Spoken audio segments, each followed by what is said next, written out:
কিসের সাকিব কিসের তামিম, রিয়াদ ভাই থাকলে কাউকেই লাগবে না। ম্যাচ শেষে মাহমুদুল্লাহ রিয়াদকে নিয়ে শান্তর এমন মন্তব্য মুহূর্তেই ভাইরাল। দর্শক, আফগানিস্তানের বিপক্ষে তৃতীয় ও শেষ ওয়ানডে ম্যাচে আগে টসে জিতে ব্যাটিংয়ের সিদ্ধান্ত নেয় বাংলাদেশ। তবে ইনজুরির কারণে এ ম্যাচে একাদশের বাইরে ছিলেন নাজমুল হোসেন শান্ত। তবে ডাগআউটে বসে বাংলাদেশের সকল মুহূর্তেই অবদান রাখেন টাইগারদের এই ক্যাপ্টেন। দল যখন খাদের মুখে, তখন মেহেদী হাসান মিরাজকে পার্টনারশিপে নিয়ে আফগান বোলারদের কচুকাটা করেন মাহমুদুল্লাহ রিয়াদ। বুড়ো বয়সেও একের পর এক দুর্দান্ত পারফরমেন্স দেখিয়ে যাচ্ছেন তিনি। রিয়াদের এখন মাত্র একটি ফরম্যাট, আর সেটি হলো ওয়ানডে। টি-20-তে অবসর নেওয়ার পর রিয়াদকে অনেকেই ভুলে গিয়েছিল। সেই রিয়াদই এবার যেন বাংলাদেশ দলের হাতিয়ার হলেন। শারজা স্টেডিয়ামে কি নাবি কি রশিদ, আফগান বোলারদের তুলোধনা করে একের পর এক ছক্কা হাঁকিয়ে 98 রানে শেষ করেছেন মাহমুদুল্লাহর ইনিংস।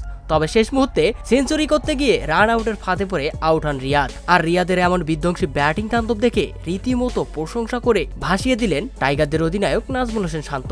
ইনিংস বিরতি দিলে প্রেজেন্টেশনে আসেন শান্ত, আর উপস্থাপকের প্রশ্নে শান্ত বলেন, বাংলাদেশ টিমটা অনেকটা নড়বড়ে ছিল সাকিব এবং তামিম না থাকায়। তবে মাহমুদুল্লাহ রিয়াদের এমন দুর্দান্ত পারফরমেন্স তাদের দুজনকেই ভুলিয়ে দিয়েছে। সাকিব এবং তামিমকে লাগবে না, পুরো রিয়াদ ভাই থাকলেই আমাদের দল একের পর এক ম্যাচ জিতবে। তো দর্শক, শান্তর এমন মন্তব্যের ব্যাপারে আপনাদের মতামত কি?